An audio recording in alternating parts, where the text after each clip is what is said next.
A very good afternoon, and thank you so much for having taken the time to join the webinar today. My name is Jay Reddy. I'm with the Identity Access Management team here at Manage Engine.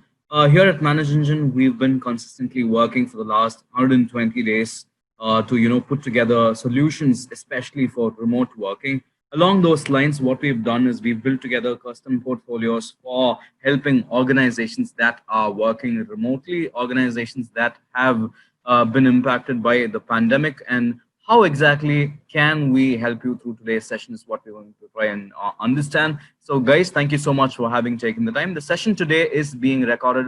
Just a couple of housekeeping before we get started. It's recorded. If you have questions coming up during the course of the webinar, I would recommend you ask your questions then and there, because I love an interactive audience. I'll see if I can take questions during the course of the webinar, and we are looking forward to having an interesting and an engaging session. That being said, yes, it's recorded. The presentation deck and the other courseware that I'll be talking about through the session will be made available towards the end of the webinar. Just let me know or drop a message in the end, and I'll have you I'll give you access to all those resources. That's pretty much the logistics that I want to quickly cover. We'll start with a quick audio video check, guys. So you early birds are going to help me do a quick audio check.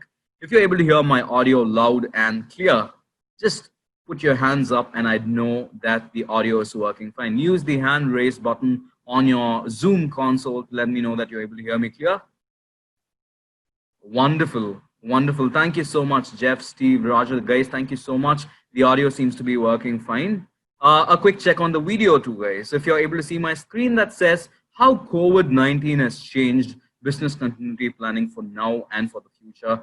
Lovely. You're sweet. You're very sweet. Thank you, guys. Thank you so much. We've got a confirmation on the audio and video. Let's quickly get started. So today's session is around business continuity planning. Now, why exactly is business continuity planning an important aspect of our IT strategy way forward? Now, for a very long time, organizations, especially small and medium scale businesses, have been under the impression that a business continuity planning is more of a frill or more of a luxury, and not many organizations go proactively to have a strong budget set aside for business continuity planning, and that's a big challenge that we are faced right now. Especially if it's an enterprise, things are a little smoother relatively because you probably might have a plan already, but that too has to proactively change to get along with the existing situation that we have.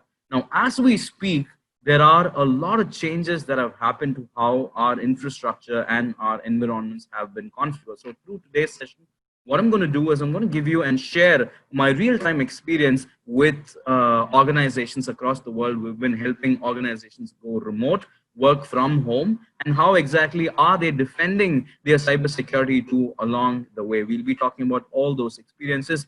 Personally, I'd be giving you a lot of examples firsthand, because organization right here, our own organization, we've got about 8,000 folks, and all of us are working from home as we speak. So new challenges. I work with administrators and security leaders around the world and help them put together strategies for their disaster recovery. With that experience in place, what I'm going to do is I'm going to share a 5-step short framework where you can get started. So it's going to have multiple levels to the presentation today. We'll do some beginner stuff just to get started, just to get warmed up, and then we'll get into action items and see how can we use it to the fullest. All right, so that being said, let's quickly jump into the session. So what we're trying to understand right here is what is business continuity, especially when it comes to planning for your organization. Right now, as we speak, businesses aren't operating the same way they used to operate some time ago. The normal has changed. Now, you must have heard the whole term of it being the new normal quite a lot of times. I do understand, but that's the reality. As I speak to a lot of leaders around the world, IT leaders, CISOs and CTOs, the common observation that we have right here is organizations forever have changed how they're operating, and there's a major chunk of your user population that will remain working from home even after the whole pandemic passes. We've heard the news in the Silicon Valley. People are saying that the companies are going to stay locked down and people are going to work from home till the end of the year. And same is the case in India as well. Here, cases are pretty extreme. So we have no other option but to do that. And that being said, we are trying to like proactively identify what best can we make of the situation. And one of the most fundamental things is to ensure that you keep the lights on for your business. Now, the bottom line right here is just as how important frontline workers are around the world, we are, especially the IT, has taken center stage for enabling businesses to keep on working irrespective of the fact that a lot of things are different right now. As administrators back in the day, network security could have been your priority. You would have ensured that every aspect of your network, settings, files, folders, accesses, all of those got backed up. Right now, there are a new set of challenges that we need to be facing. Essentially, it all boils down to just one element that has changed a lot, which is the users aspect of your entire IT infrastructure. How has identity management changed, and why exactly is that a challenge for people who are responsible for a strong business continuity plan? That's what we're going to try and understand. So at the end of the session, you'll have a 5-step framework. We've put together resources that you can take back and see if you can implement for your organization. So business continuity for a long time is very much the idea or the philosophy that is about enabling your business to go on irrespective of what challenges it's slapped against with. It could be a catastrophe, it could be a calamity, it could be a pandemic like the one that we are facing right now. But irrespective of the fact, business has to go on. And in fact, a lot of economies around the world are very much relying on what the IT could do to enable them to stay at home, work at home, even if something goes wrong. Given the fact that there are hundreds of new variables in the equation, chances of it going wrong have become bigger. What do you do? So the biggest challenge right now is the difficulty in predicting what could go wrong. So how do you foolproof the whole BCP or the business continuity planning that we're talking about? So through today's session, I'll be touching upon concepts like disaster recovery planning. We'll talk about a little on business continuity testing. Why exactly is testing important? Because most of the times, organizations forget to test their BCP or do a mock run of their BCP, or more like a fire drill for their BCP, and they think it's holistic. All they need to do is just put them on together. The case is not so. We will need to proactively investigate, do a BIA if possible, which is business impact analysis if possible, just so that we get the whole crisis communication done right. Because the whole deal right here is there are multiple stakeholders involved than ever before in the whole process of business continuity. As much as it's your responsibility to ensure the business is going on, it's equally the responsibility of your users as well to do the right thing. Given the fact that they're working from home, it changes a lot. Back in the day, it was inside your network. You would be able to completely control every aspect of transactions that happen between your users and your network. You had clear-cut monitoring systems, and in case if something went wrong, you had a fail-safe to immediately restore back things. Now, there's a huge challenge. How will you be able to pinpoint the origin of a problem? Most of the cases, it's also not just an issue of logistics, but also greatly an issue of cyber security and how attackers are taking advantage of the current scenario. It's a little disheartening to kind of know and read and learn from customers that we have around the world that they keep getting attacked all the time. Some way or the other, especially healthcare organizations, are having a tough time. Now, that's the last thing that should be on a mind of someone who's in the healthcare industry or helping healthcare organizations, go remote or go mobile. You should be working on other important tasks and not firefighting. And that's exactly why a solid business continuity plan is the need of the hour. And that's what we'd be exploring through the session. Like I pointed out, BCP has become the need of the hour. You just cannot, overlook business continuity planning. And it's not more like a fallback option. It has to be a central part of your IT plan or your portfolio or your checklist of things that you have to do. And we'll get started with a couple of things. Now, data forms a very critical aspect of setting together or putting together a very strong business continuity planning. We'll be talking about how data can potentially be lost and what should you be doing if you want to restore your data right away. What's the minimal impact that a calamity like this can have? you should be working towards minimizing the damage and mitigating any further threat. That is the idea. And in the process, yes, we've also observed and monitored and spoken to so many people, run surveys only to understand that the adoption of new platforms, the ones that are collaboration platforms, like let's say Microsoft Teams, it's gone up through the roof. 700% increase in adoption of new cloud applications just for collaboration. Now, the problem is all of these are very closely knit. And when you try to fast track the whole process, it's a couple of stakeholders who are involved. And when they try to fast track the whole process, at times there are multiple checklists or checkboxes that are failed to check. And in fact, about a couple of months back, the Department of Homeland Security had to step in to give away best practices for cloud migration. Now, think about how serious that is.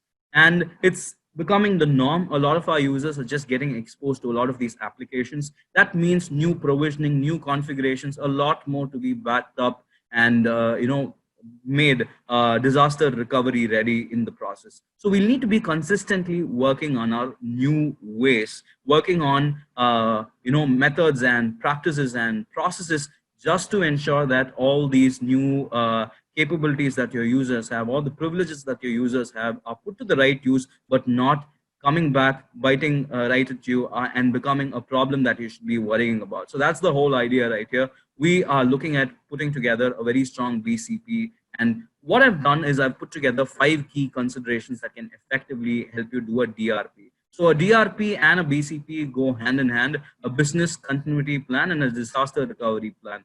They are inseparable, so you need a strong disaster recovery plan. When it comes to a disaster recovery plan, the one that we're facing right now is a major disaster. Most of us had no clue as to how to scale to this extent, but after having spoken to a lot of them, I've been able to understand that we've done a really good job, standing up to the situation, fighting it out, and we have done a really good job enabling our users. That's just one aspect of it. But then in the process, there are a lot of industries out there that go out of business just because users aren't working from home, just because they don't have the access. This is a calamity where not physical damage or no physical damage had occurred to your system, so you're saved. What about a catastrophe like a tornado? What about a power outage for days together? You just can't afford such things to hinder your business. We are talking about understanding and analyzing the impact of each of these disasters, because you never know. They could be micro disasters or minor incidents, as we're talking about, like maybe one of your users, a critical stakeholder in your organization, lost access to critical files and folders, or saved some critical file or a folder that got erased and that got corrupted. Or it could be your organizational users. Like I told you, the users in this equation are the biggest challenge that you'd want to counter right now. Why? Because the security of your organization is only as strong as the weakest link. And we know who is the weakest link in your security equation. It's your users. Now, as we speak, there's a spike in the number of phishing attacks that are happening, and all of these are either followed up with a malware or a ransomware. And all these phishing attacks essentially boil down to just one common theme. Now, attackers are trying to make the best use of the situation that they have in their hand. They're trying to do COVID themed attacks. So they're sending out emails to your users claiming to have found a cure or some details or some sort of compensation that the government is giving, so on and so forth. In fact, from my personal experience, I could quote, about 3 weeks back, I received an email which looked very much like an email from the government right here in India, claiming that the government is offering a 10,000 rupees compensation to anybody who registers right there. Now, a lot of people fell for it. Even before the government could step in and take control over the situation, a lot of damage was done, not only to users, but also to organizations, because your users are working remotely, number one. And it's followed up with another big problem, which is your users using the same device. So they're not just bringing their own devices to work right now while they're working from their home offices. They're also bringing their own vulnerabilities along with them to work. And that's a big problem. And as you already know, the existing infrastructure that you have, maybe if you're an Active Directory organization, all right, you'd know as to how insufficient the password policies are. Identities can easily be compromised. So what do? how do you get on top of a situation? If you've started using Office 365 or Azure AD, both of them are attackers' favorite target for a BEC, or a business email compromise, as we call it. Now, all of that just boils down to the organization being equipped to get back right on track even after an attack. Even if it's a ransomware that we're talking about, the people who are responsible for the business continuity and disaster recovery are burdened with the task of recovering the whole system right away, even though the mistake could have very much been avoided. So it all boils down to putting together a foolproof mechanism right here. So I have a very simple framework right here where you can get started. The first and the foremost requirement is to document the whole thing. So if you're putting together a DRP, it starts with documenting the stakeholders in the process. Who has what say in the process? How much access is someone going to get? Besides that, it also depends upon the approach that you are going to take to put together a DRP. Now, are you looking inward, or are you looking outward for a DRP? Now, if it's an agency or an organization or a vendor to who you've outsourced your disaster recovery, then we call them DRaaS, disaster recovery as a service. A lot of people offer that, and your terms and conditions and documentations should be a lot more granular and a lot more exhaustive. That's a very important aspect. So we'll get to the documentation through the entire course of the webinar. I'll be letting you know as to what factors should you be considering, which ones are commonly missed, and how can you take note of them and have them incorporated into the documentation that you're putting together. And in fact, I'd also probably want to share a couple of good or well-written disaster recovery plans that were sent across to the organization right after the whole pandemic initiated. So administrators have also gotten smart, notifying their users as to what are the best practices should they be doing while they're working from home, just so that that one thing can be off your mind, right? So documenting the whole process is quite important. We'll see what aspects of your DRP should be documented crystal clear.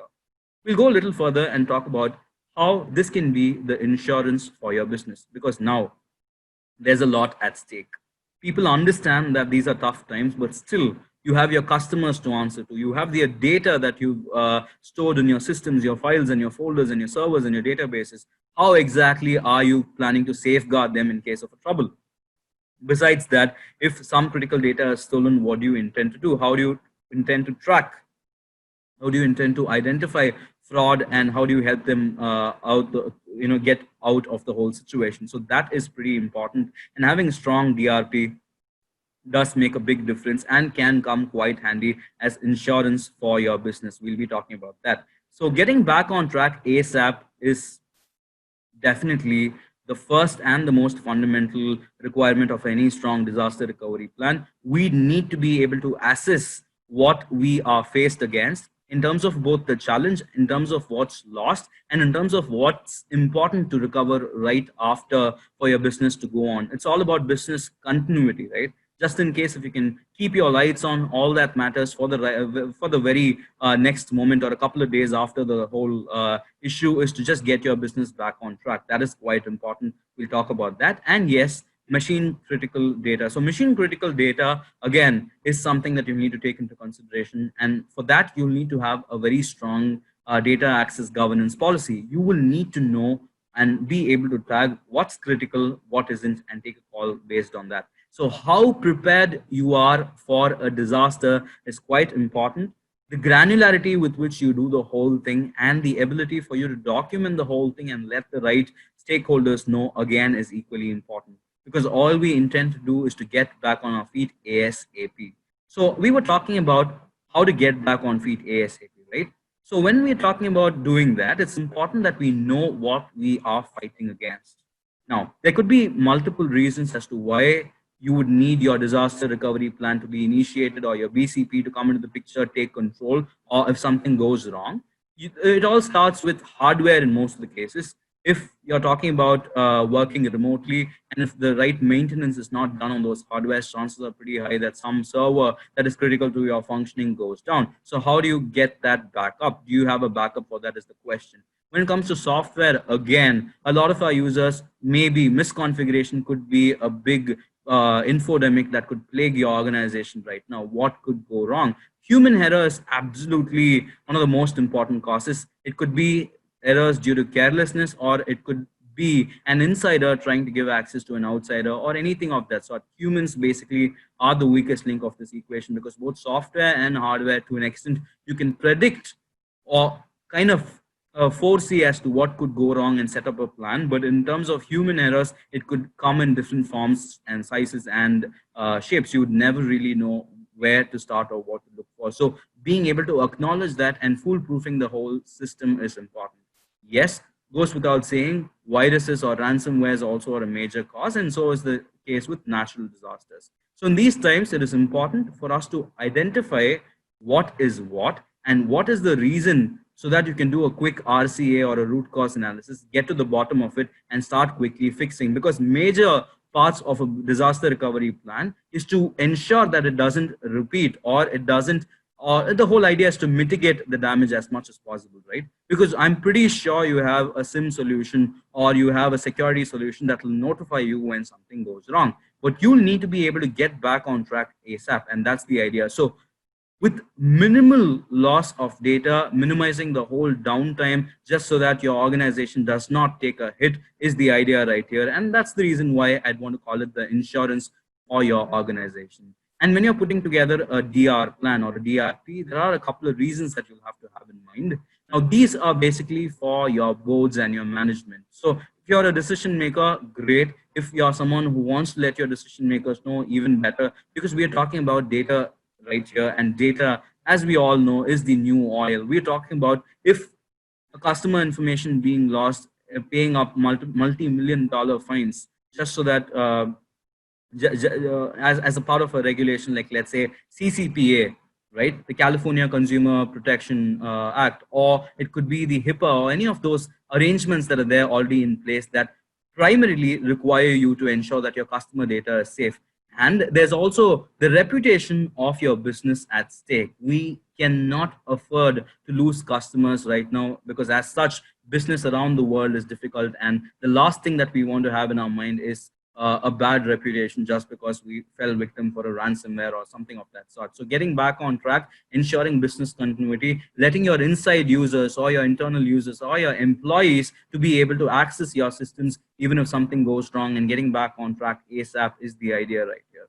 And in the process, if you get your DR plan and your BR plan done right, then submitting to compliance shouldn't be a big deal. Most of them automatically happens if you have a strong plan. So it's more like a fringe benefit of getting a strong disaster recovery plan. My recommendation to leaders who are joining today is, do not look at disaster recovery as a separate entity, because disaster recovery has to work in tandem with a lot of other verticals in your organization. It could be with your identity access management, that's an option, but it has to definitely work hand in hand with your SIM solution or your security solution or your data access governance solution. In fact, if we are talking about moving to the cloud and having gone hybrid, taking into consideration CASB or cloud access security brokers and how do they fit into your DR plan is quite important. Because as we keep talking about backup and disaster, it's not more of a logistical requirement just for your business, but also a cyber security requirement in most of the cases. Now, along those lines, I'd want to start off with a very quick tip. One of the easiest tips, but the most functional tips that I've come across in my time is the 3-2-1 thumb rule. So when you're trying to talk about being able to recover data without any problem, you'll have to have a backup for a backup for a backup. That's how I call it. 3 backup copies most of the time get the job done. You might think that I'm paranoid, but turns out no, 3 copies are absolutely essential, because you do not know what could be the reason for something to go wrong. You'd want to tackle all sorts of possible reasons for disaster, or for a disaster or your data being lost, right? So making 3 copies of data, one, which is your primary data, where all the transactions occur day in, day out, where your users have access to, and 2 others, which are backups. And when you're considering these 2, then comes the next step, which is storing the other 2 media, or storing the other 2 data backup copies in different storage media other than the one that's already existent.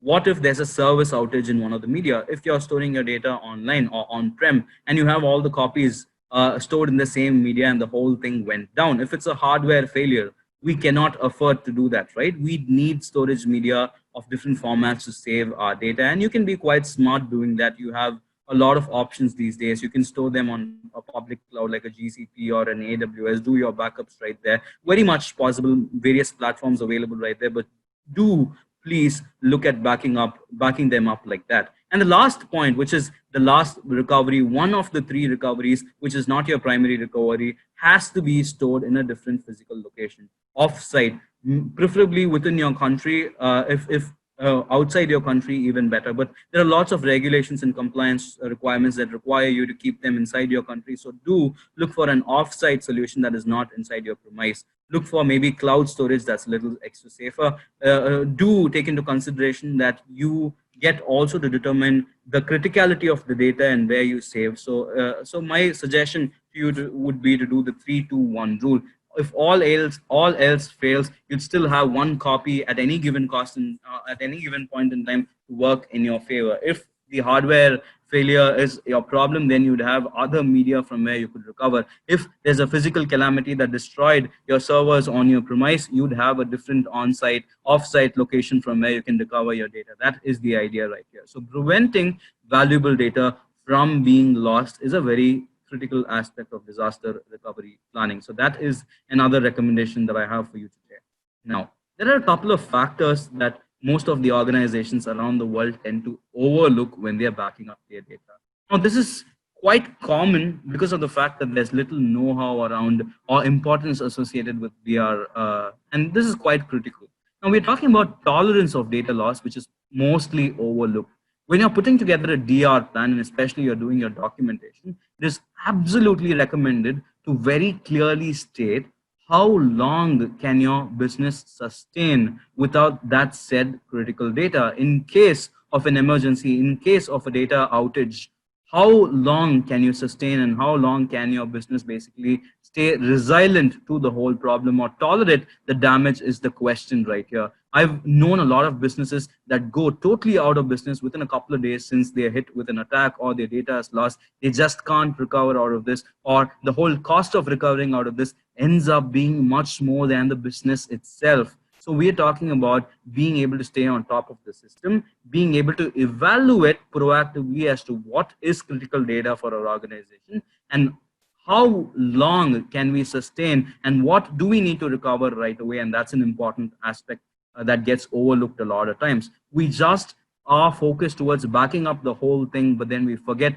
how long can we stay without the backup coming back online. For few organizations, even a couple of hours can be very disastrous. For others, it can be a few days till which they can survive. So it depends very much on the nature of business that you're into. But my suggestion is to have any which ways that documented rightly so that you know where to look for. Because the biggest challenge in terms of disaster recovery is organizations panic when something wrong happens. And being able to not panic and stay calm comes with the fact that you for sure know what is your roadmap right after a disaster. So being able to define tolerance is a critical aspect, and then the procedures that you intend to pursue right after a disaster. So we are talking about sensitive information right here.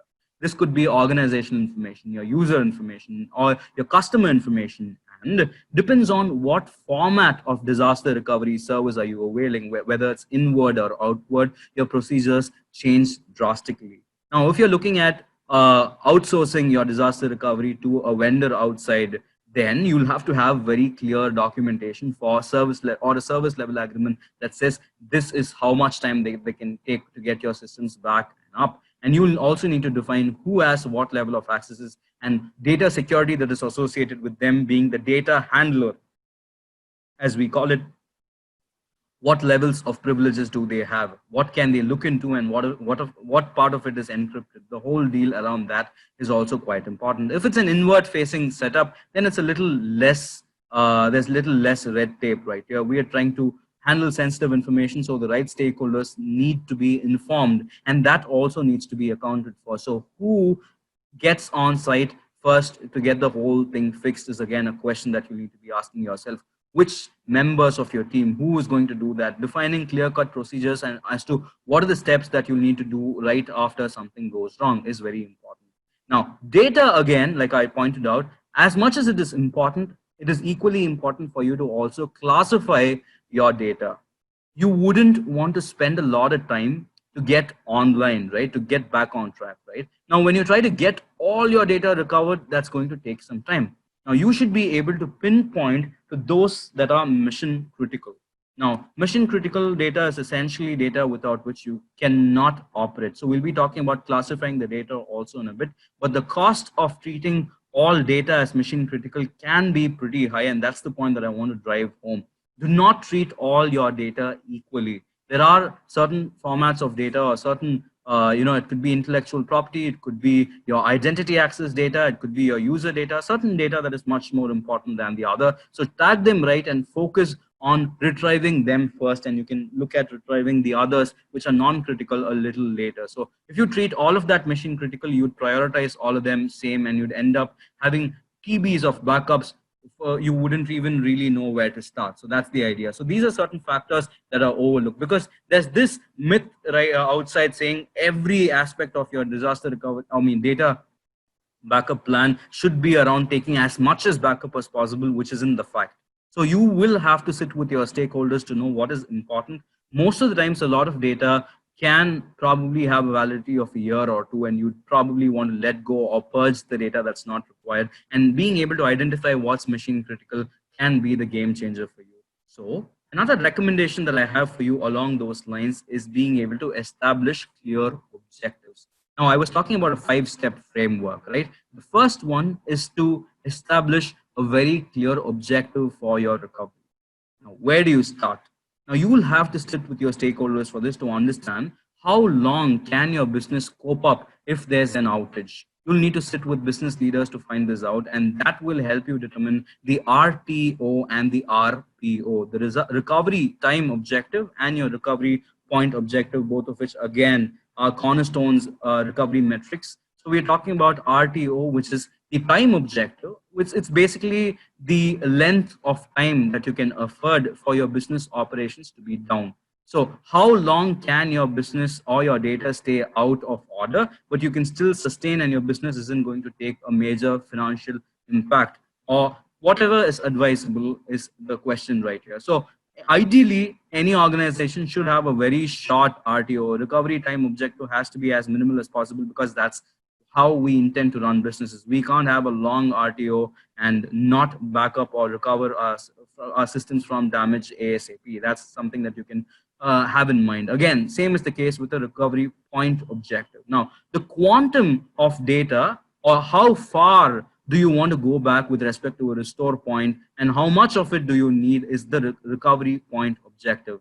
Now, this again is a function of your mission critical data as well. You will need to know what's important and how long of data can you afford to lose, and what's that one point should you go back to for normal business operation or business continuity. So these two objectives have to be very clearly defined. If it's just the IT that's working on these objectives, most of the time can not be absolutely right. My recommendation would be to get all stakeholders necessary once, the data owners also in process, and get them involved and see what's important and put together an RTO and an RPO.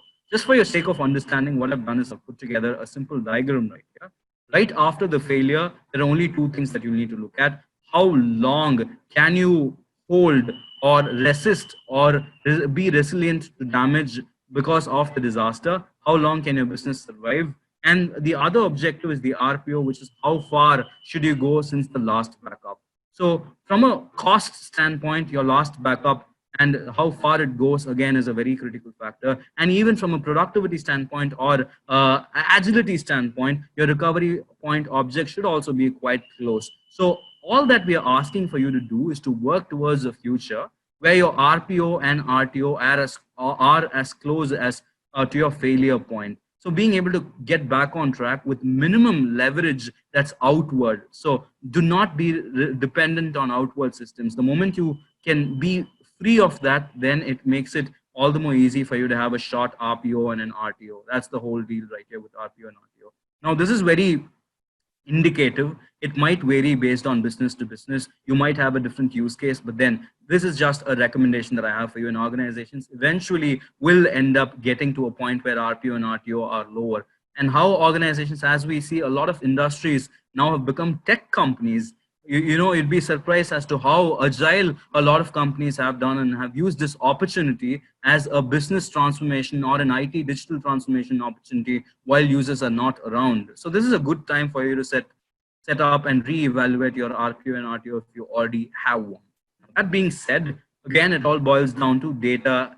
Nevertheless, end of the day, it's all about data and how do you classify and prioritize. A while back, I just gave you a sneak peek on how data could be. Now, there are other categories like non-critical data, without which your business can go on as is with zero or no impact at all, or with very minimal impact. Now, the non-critical data, most of the time, a lot of organizations do have a lot of non-critical data, users storing their personal information, stuff like that, that does not really add any business value, or other sorts of data that are even pertaining to the business, but do not really affect the course of action for a business. And business critical data is essentially any data without which the business will lose its edge. We are talking about not machine critical data, but business critical data that can help you operate better. And if it's lost, you'd probably be operating in a diminished state. It could be data pertaining to an intellectual property that you have. It could be a tool or a software that helps you increase efficiency. It could come in different formats, but if that's lost, then that could probably be a problem to the efficiency of the business, and that could go down. The business can be operating under a diminished state without the business critical data. And machine critical is the sort of data without which you can absolutely not go forward. Without that, it's as good as your systems down and everything being shut down. Now we're talking about machine critical data like your user data. We're talking about identity access data. So every user in your organization or employee should be able to access their files, folders, their systems. And if that's lost, let's say identities are compromised, then that could be a critical machine, that could be considered machine critical data, or anything of that sort that is critical to your business and without which you wouldn't be able to go one step further. It could be some central piece software in your system. If that's gone, then the whole operations are stalled. You would need to know what is that, and you would need to sit with stakeholders to identify what's machine critical. So it all boils down to getting all of them on a call or a meeting and putting together a list of what's non-critical, what's business critical, and machine critical. Most of the time, a lot of users will try sneaking in non-critical data into business critical, but do be wary because it's all about speed right here. So you have to be a little shrewd about what goes where, and you should be the one who's taking the final call based on your judgment, because you're the one responsible for getting the data back on track ASAP. So machine critical has to be as small as possible. That's my recommendation. And the whole deal again boils down to the cost of doing the whole thing. Now, if all enterprise data is treated as one, you do the spray and pray approach. Now, every data is backed up as the same, then you wouldn't really know what's required for your high availability. You wouldn't really know as to what's absolutely mission critical. And that could probably kind of deviate you from the actual course of action right after a disaster. So you wouldn't really know which data or where to start with. And by the time the whole system is up, enough damage would have already been done. So do it in parts. You need not do the whole disaster recovery in one go. If you can, great, but not at the cost of stalling machine critical data from reaching recovery. So that is the whole deal right here. It all also boils down to knowing how long do you want to retain critical data in your organization. So it all factors into your cost center right here. How long do you want to retain? How much of data do you want to retain? How quickly do you want to get back on track? And what sort of data do you want to archive, backup, and restore? All of that is quite important when you're calculating cost for a DR plan or a disaster recovery plan. So along the lines of the previous point, being able to treat data differently and being able to recover what's critical is important, right? We figured two different aspects. The first aspect was to figure out what is your RPO and your RTO. Now we just saw how do you need to define what data is critical and how do you handle it based on the criticality of the data. Now the next aspect of a business continuity plan is to know who are the stakeholders who will be involved and what exactly is your course of action right after a disaster occurs. So what sort of technical expertise do you require? Who are going to be the operational personnel who will be involved in this process to handle your critical data? Is it either inward or is it either outward? If you've outsourced it, what are the rules that are in place? How do you bring in the disaster recovery mode? How do you start that in place, and where do you start acting, and how do you get the whole business up and running? So being able to define clear-cut procedures to handle sensitive information is again quite important, Because we're talking about customer data as well again. So the data handler has the responsibility of keeping your data intact even when you do not require it for a backup. So please be aware of all these situations and have clear-cut processes and procedures written, service level agreements done right. Being stringent, there's nothing wrong about being stringent. So try to get the best of your DRAS or your disaster recovery access, disaster recovery as a service vendor. So try to get the best out of them if you're looking at an outward procedure. If it's an in-house procedure, you already kind of have an idea as to what sort of metrics should you be looking at. We just spoke about that a while back and put together a procedure based on that. Another important aspect of putting together a strong procedure is to be able to define a couple of factors for your business continuity. We're talking about what is your resilience, what is your recovery looking like, and what is your contingency planning. Now, resilience is basically how long can your business defend itself without the data that has to be in picture. Now, this is a sum total of a lot of things. It could even include your press, or it could even include your brand image with respect to resilience. So it's not just a one-dimensional IT thing. It's got multiple facets to it. How long can your business withstand the impact, and what should you be doing at that very point in time? Because all of these are related. So resilience is basically how long can your business withstand an impact. There are multiple factors into your resilience as to what's mission critical data, how long is it going to take for you to recover from that disaster, and the operational time for setting up the backup and getting it back on track, and all your services up and running, what's going to be the time. All of that gets factored into your resilience. Now, recovery again. Recovery is another important aspect. So what aspects of recovery you need to consider is the cost aspect, the time aspect, the speed aspect. All of that needs to be taken into consideration. You're very well aware. So what should you be doing if it's recovery that we're talking about? Now, contingency is one of the most important factors. Again, at times it's overlooked because people think, or people tend to assume, having a strong disaster recovery plan is good enough.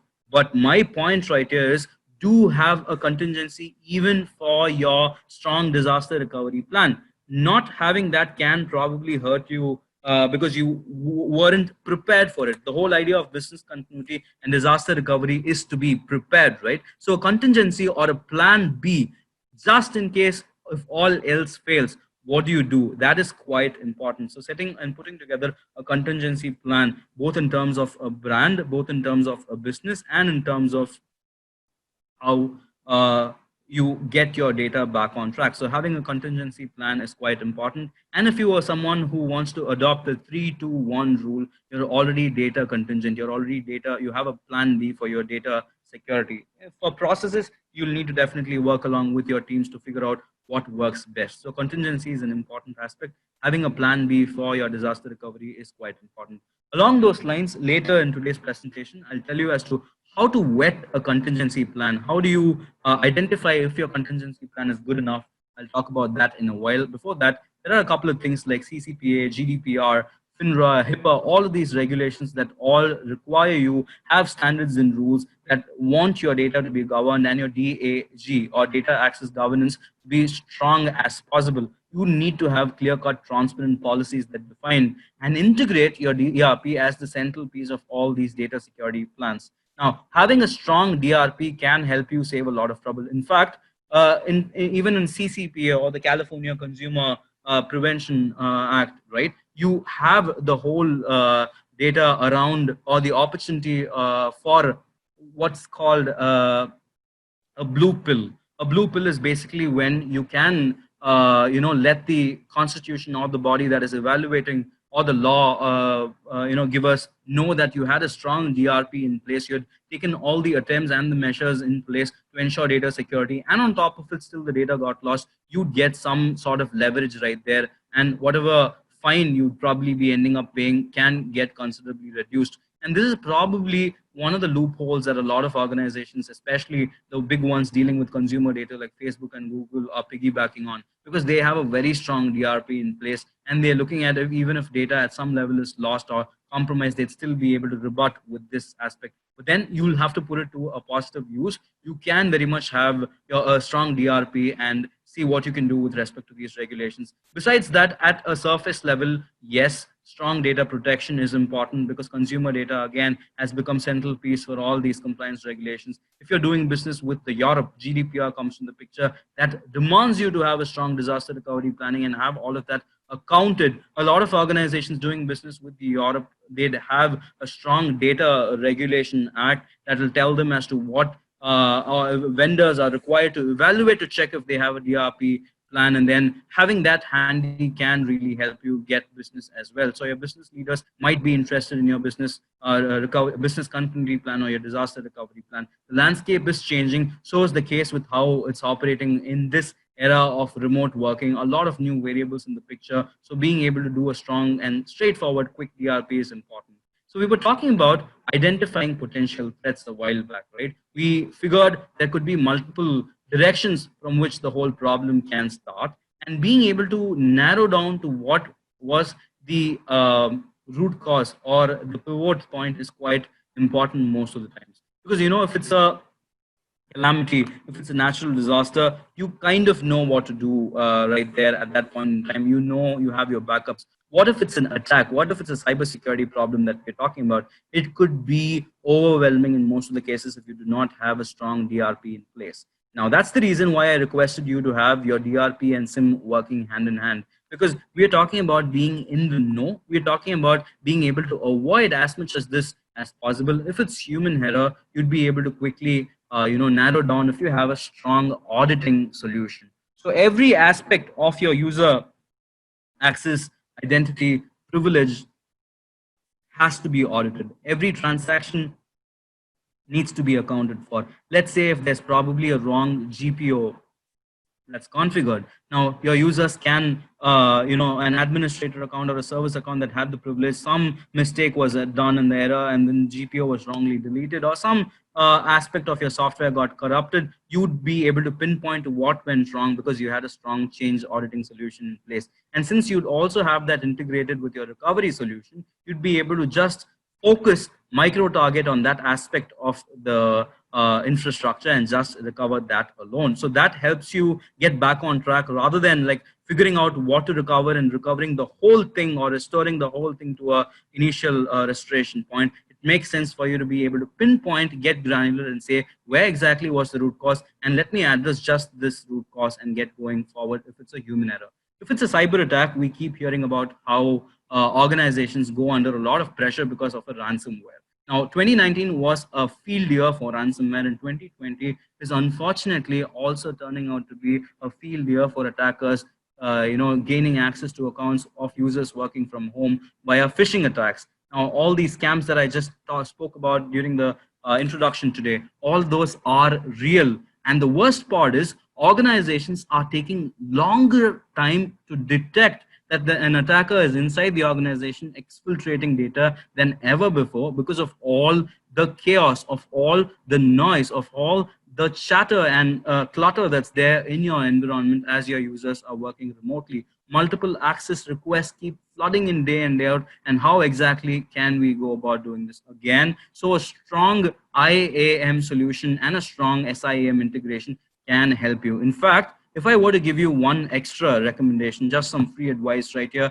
it would be to set up user behavior analytics. Now, since we're talking about external actors trying to perpetrate or infiltrate into your environment, most of the time it happens through a credential that is lost. Most of the time it's through a credential compromise. So you can have a user behavior analytics module in place that calls out if a user is not who they claim to be. Takes into account a lot of factors. It's basically operating with machine learning at the background, trying and understanding every user, every activity to check if there are any deviations from normal behavior. And what could even help you better is adaptive authentication. I'm throwing out a few terms and just putting it out there just so that you can consume, go back and see if you can implement any of them. One of the easiest things to do, let's not even talk about adaptive authentication.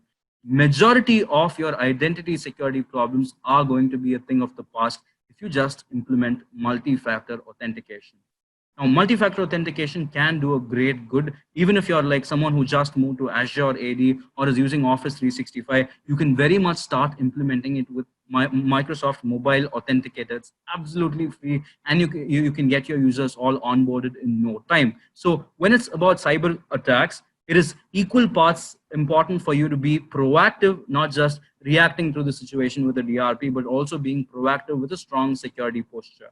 And if your systems can work in hand to identify where was this problem, and if your system, as in the background, while your system is trying to defend the attack, your disaster recovery plan can step in and restore all the data that was compromised. Nobody would even notice that something of that sort had happened. Your SIM solution would cut out the attacker, and your DRP or your recovery tool would get you back on track, and you'd almost notice no disruption at all, right? That's about cyber attacks. And hardware failure, again, it's a very common thing. Is how much you can do about it. Being able to handle hardware remotely is also a challenge. So you will have to have that in mind and take take respective action for that. All right. We've been talking about the criticality of a contingency plan, right? Along those lines, what I have for you is the requirement to test and reset or retest your IT DR plan. Now, while we were talking about contingency plans, we wanted a plan B if all else fails. That you could do very much. So if you're asking me the question as to how do I put one together, it all boils down to you testing your existing DR plan. Now simulate as many number of situations as possible. Given the fact that your users aren't working from your office, there's quite a lot that you could do with respect to testing and retesting your DR plan. Identify where things are falling short. And when you try to do the whole thing like a mock drill or a fire drill, you'd be able to understand as to how long does it take for you to get back online. You'd have a very clear first-hand impression and first-hand data to know what you're working with, who you're working with, the vendor with who you're working with, the users and the stakeholders who are involved in the process, because tackling a disaster head-on for the first time can be quite stressful. Rather, I'd suggest you test your disaster recovery plan every now and then, do mock drills to find out where are you falling short. And if you can have them fixed while you are faced or slapped with a disaster, you'd already be ready to handle it head on. So that's the whole idea right here. Being able to test your plan regularly and iterate your plan to have a backup plan is what we're talking about right here. And when we're doing it, it all boils down to reaching to the recovered RTO and RPO. That's the objective all the time. So you'll know if your plan that is theoretical works well with an actual practical scenario. So all this is done essentially to identify who are the stakeholders, what are we dependent on, what is causing the delay. You'd be able to identify all of that. So do it unannounced. If you want to let the right stakeholders alone know, you can do it, but then you have to test and retest, try to simulate as good as near real situations and find out how to go about doing it. I can probably help you out with a couple of sample tests that we ran with a couple of customers to help them understand and evaluate, more like a self-evaluation of their DR plan, and figure out where are they lacking and what could they fortify in the process. That is the idea right there. Now, when you do a DR, it is also imperative that not all times will you be available. You can't be available 24/7, though that's how it is most of the time, but you can't do that. So automating the whole thing can save a lot of time, trouble, reduce the chances of something going wrong or human error because of the manual intervention. And the communication aspect of automation is also quite niche, quite useful, because respective stakeholders get informed right on time. And now that you're working remotely, the priority is to get notified first. That's the priority, and that's when you'd be able to get on the system right on top and see remove any sorts of delay, because communication is key right here. And when we are looking at it, yes, the possibility of human error is substantially reduced. Scheduling backups, all of that happen all by itself. So you don't need to really have a checklist of things to do and back up every once in a month. You don't need to miss a schedule, and all of that happens because automation and orchestration can get the job done. And in fact, we are looking at proactive DR solutions that can understand that something had gone wrong and fix or patch it all by themselves. So we are looking at the future where you'd have minimal intervention, or for the OCD administrator in you or the OCD leader in you, you'd want to ensure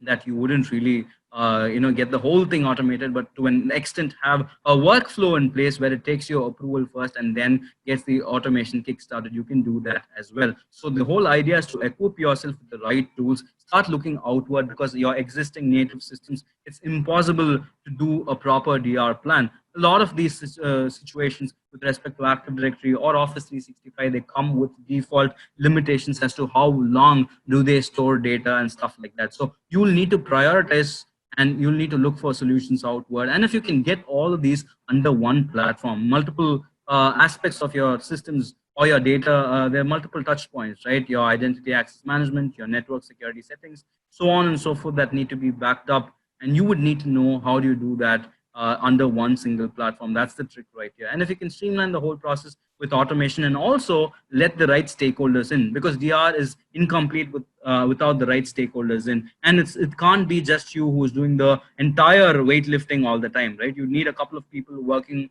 with you alongside while you're trying to get your system back ASAP. So delegating securely without compromising the integrity of the data is something, again, that I'd want to stress upon today. So equipping yourself with the right tool is what you'll need to do. And when you do it, yes, like I told you, delegating, automation, and unified backup solutions are what you need to be looking at. And my recommendation would be, from a managed engine standpoint, Recovery Manager Plus is the solution that gets all of that I just walked you through done. I've kind of put together a few resources over time. We've been working with organizations in the last 120 days who are working remotely. We've done a lot of experimentation. We've helped a lot of people set up a strong DR plan, especially there are a few who made great use of the DR plan and the DR solution that we offered because they were potentially under attacks from cybersecurity criminals around the COVID time with all these COVID themed attacks, and we were able to help them out as well. I have a few interesting cases and first-hand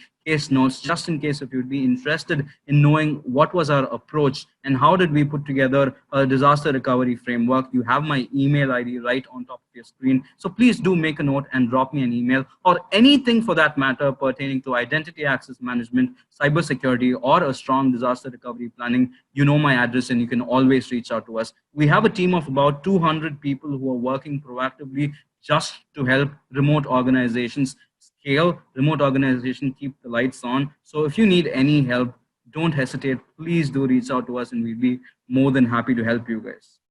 All right. Thank you so much for having taken the time today. I really appreciate your attendance today. I hope you found a couple of points that I discussed today through the webinar useful. You know my email ID. Looking forward to talk to you real soon, guys. The next time when we speak, I sincerely hope we meet under better circumstances. So do take care. Talk to you real soon. Thank you so much. You have questions? I'm available for questions right now on chat. Thank you so much. You have a good day.